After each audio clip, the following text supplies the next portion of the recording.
Welcome to Section A of Core Module 2. The title of our section is Women Empowerment and Entrepreneurship. After going through the section, you would be able to understand how entrepreneurship can lead to women's empowerment. So, what do we mean by entrepreneurship? Who are the entrepreneurs? Is it just making money? Is it just a simple business? Actually, it's more than that. When we talk about entrepreneurship, it's actually a collective notion of capacity and willingness to create and manage a business to make profit. That's for sure. But then, it's also about facing risks, understanding the bigger picture of opportunities as well as challenges in developing something new. But more importantly, entrepreneurship talks about the ability to positively contribute to the society and contribute to individuals' well-being, individuals' development, and eventually to empower the marginalized, to usher in the stability and prosperity in any country or any society.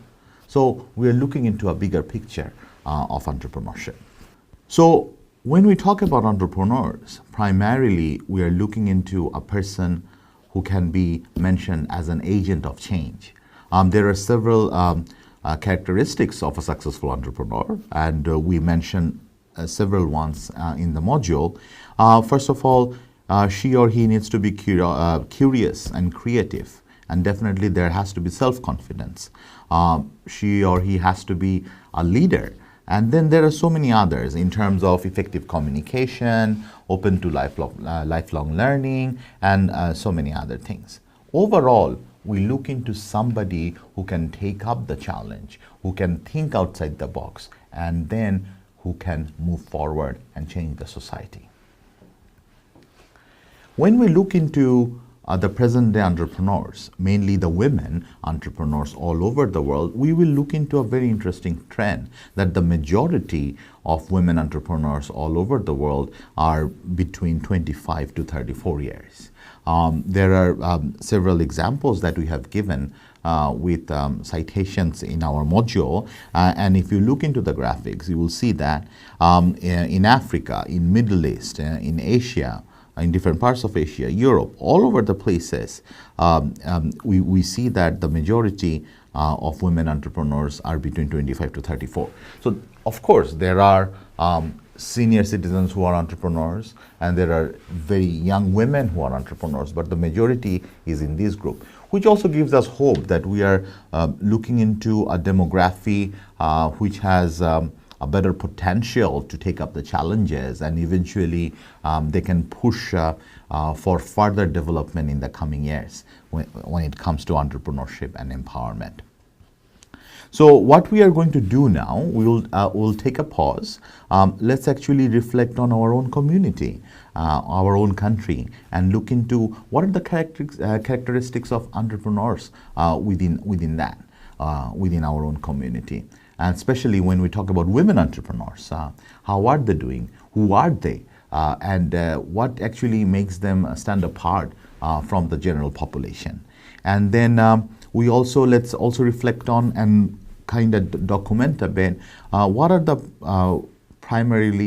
businesses that women are doing?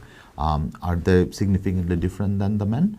And then let's look into any difference between the initiatives and businesses of men and women entrepreneurs in general.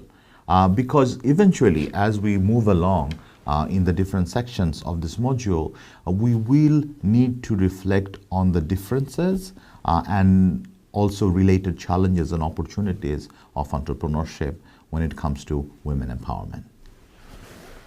There is a significant relationship between entrepreneurship, development, and empowerment. If we look into Asia, on some of the better performing economies, like China, Japan, Sri Lanka, especially in the areas of micro, small, and medium enterprises, we will see that it comprises of 60 to 80% of the entire national workforce, and a big part of them are women. Not only that, when we talk about global economy in the present day, women are controlling around approximately 20 trillion US dollar worth of spending. So that's a lot of money. And more importantly, studies have shown, as supported in our documents, that women are likely to invest 90 cents of every dollar they earn on social issues. For example, on families' education, healthcare, well-being, related to things like that, in contrary to the 30 to 40 cents earned by men. So we can see that women, when they're earning money through employment, through entrepreneurship, this is actually eventually a better thing for the society. And when we talk about women entrepreneurship and society and the impact in the society and within, we see different kind of positive changes. And we have looked into and mentioned several case studies and several research findings in our module. First of all, what we have identified that entrepreneurship gives an opportunity to move up to the social ladder for women. There are different positive examples for that. And also it gives them the voice, it gives them the rights to rise up to the occasion and talk against discrimination and actually take their own destiny in their own hand, the ability to take the decisions. That's something very, very critical. That's something very, very significant. And eventually entrepreneurship promotes leadership, which is very important when we want to ensure sustainable women empowerment in all over the world. So there are several case studies, as we have mentioned, that talks about women getting out of poverty, women getting empowered themselves through different kind of entrepreneurial activity. So one of these is, it's a story of exploitation. This is the empowerment through entrepreneurship. There are several ones.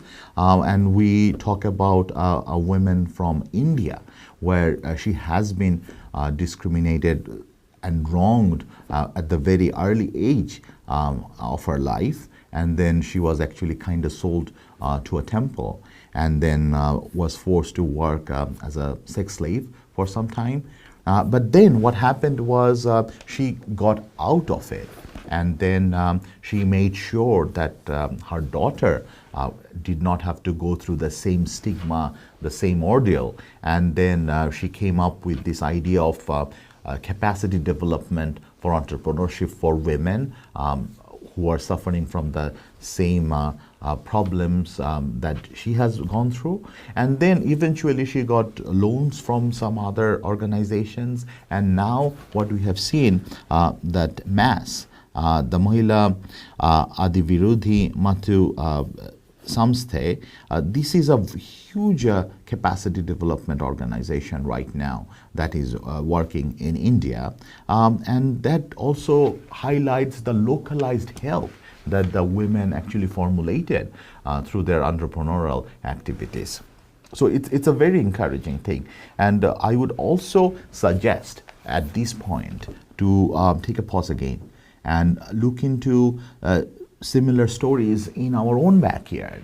Do we have that kind of examples in our own communities where women actually take up and own initiatives and then change their life, their destiny? Let's reflect on this. And in addition to this, let's also look into our own country according to the Global Entrepreneurship Monitoring Report. I have provided the website for this. Let's look into this and see how our country is doing when it comes to entrepreneurship, especially for women. And then let's start identifying what are the key barriers and enablers for women entrepreneurs in our society and in our own country, because eventually those will be needed when we formulate our own plan, our own solution, our own localized answer and entrepreneurial activity for ensuring women's empowerment. So if we want to sum up this section, what are the key messages? First of all, we understood that entrepreneurship is about facing risks. Of course, there are a lot of uncertainties, but understanding opportunities is the key. And eventually, we would that would help to make sure that we can gain financially and socially. And then what we also understood that is 1/3 of the small and medium enterprises are run by women entrepreneurs globally.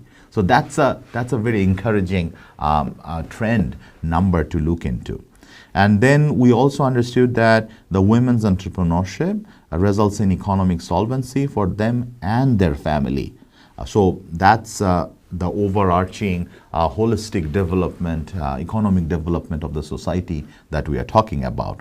And then finally, we also understood that the entrepreneurship can assist women to be more proactive in addressing social challenges. It gives them the voice to grow collectively and enable them to have the leadership in them to make sure that they decide for themselves, for their own betterment and for the betterment of the society.